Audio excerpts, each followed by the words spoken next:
Chères auditrices, chers auditeurs, bonjour. L'an dernier, au moment où le Parlement adoptait la loi dite contre le séparatisme, nous vous avions parlé de l'impression que nous avions sur ce texte de loi et nous considérions à ce moment-là qu'il portait en son sein un certain nombre d'attaques très rudes contre nos libertés fondamentales.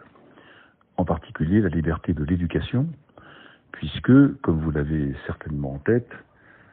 cette loi instaurait un système d'autorisation préalable pour que les familles puissent, selon leurs souhaits, organiser la scolarité de leurs enfants à domicile.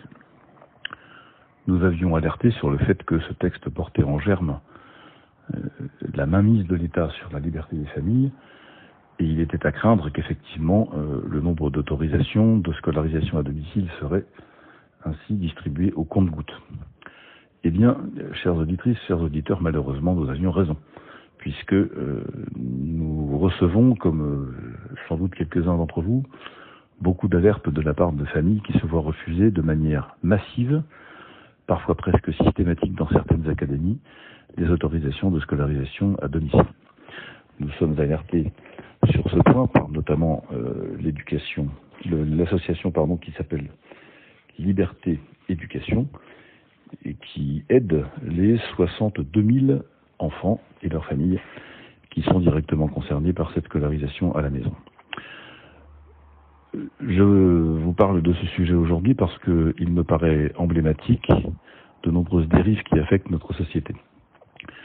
Et il fait partie aussi des sujets sur lesquels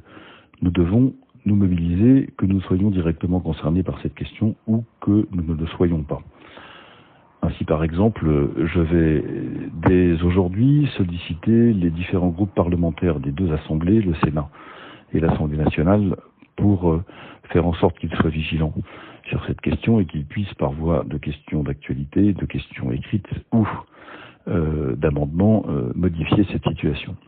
Nous entrons en effet dans un monde de contrôle dans lequel on veut nous imposer par des lois des comportements que nous n'avons pas évidemment choisi ou